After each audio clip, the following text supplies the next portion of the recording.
Okay. Does this make some sense? Yes. Not head nods or something? Yes.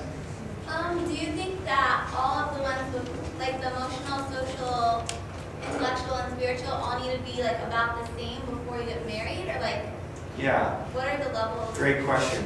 I mean, this is, all illustrations fail at some point. And realistically, we're on a growth, process on all of these through our whole life, hopefully.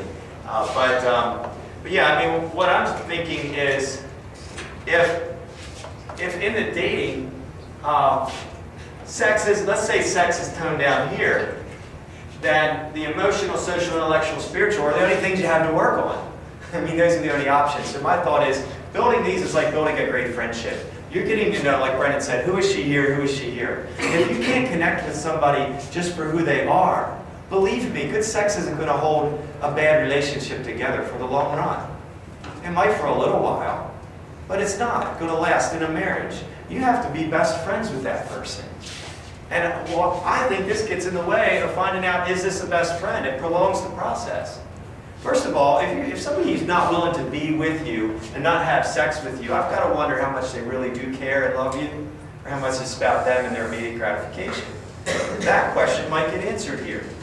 If sex isn't an option, and they're willing to be around you and love you and spend time with you and invest in the friendship and in the relationship, that's a good indicator that it's probably a little deeper. Okay? So I think it makes sense to kind of build these areas up, the friendship thing. And then for the couples that do, kind of dive in and enjoy this on the wedding night, something to look forward to. So even if a person's already been here, you can tone things down and kind of see where that is going. Now, also, just practically speaking, just the realities of a date. There's somewhere the surface conversation stops after a while, especially if they've had something to drink. It's all surface and stupid. And then there's this uncomfortable silence where it's, dang, we've run out of things to say. Now she thinks I'm an idiot because I'm not saying anything and I feel stupid.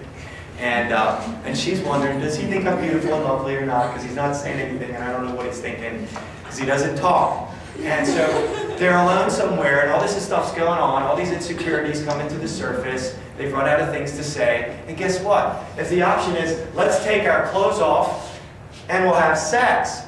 Well, it's a quick fix solution to the uncomfortable moment.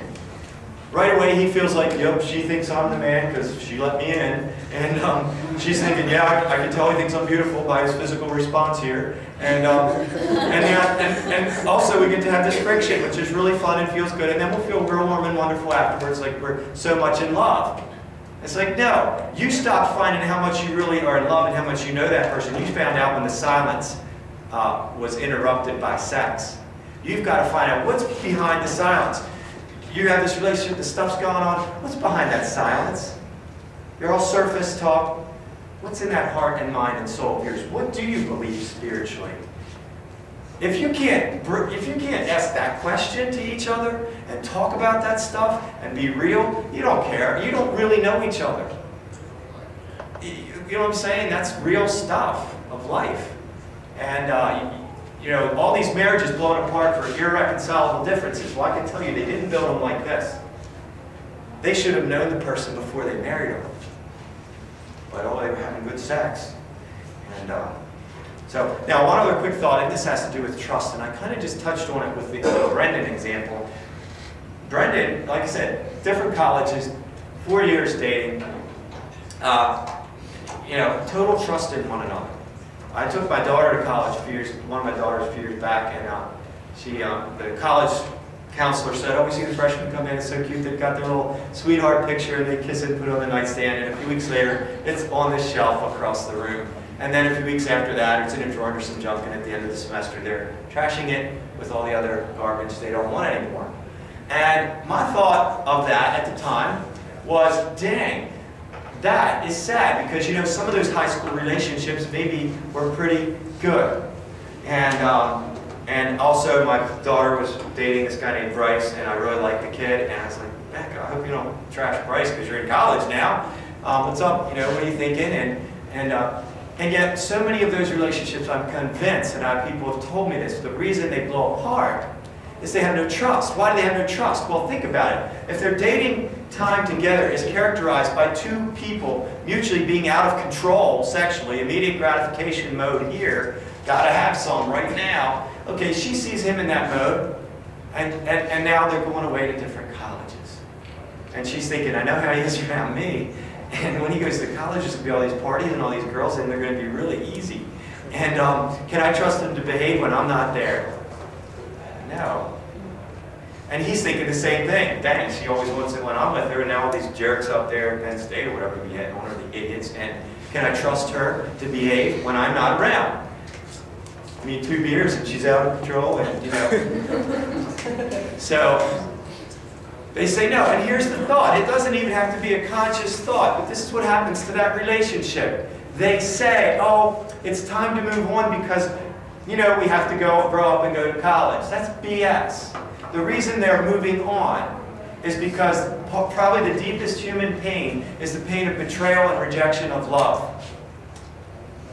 And if you keep the door open for that love in that distance relationship, you keep the door open for the most painful experience humanly known probably, which is the betrayal of cheating and the betrayal of love, of your heart.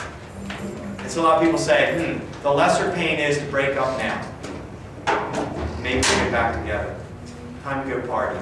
Time to go hang out in the kiddie pool where the little kids pee. Because we want to do what the culture tells us to do. We'll jump in the kiddie pool and we'll act like it's really fun. There's pleasure in sex. It's not that much. It doesn't carry you through the days and the weeks and all the time when you're not doing it. When the stuff that hits the heart and soul, it's with you all the time. The love that's deep, that's real, mind and heart, you're with that person all the time, even when they're not there. There's something powerful about that. So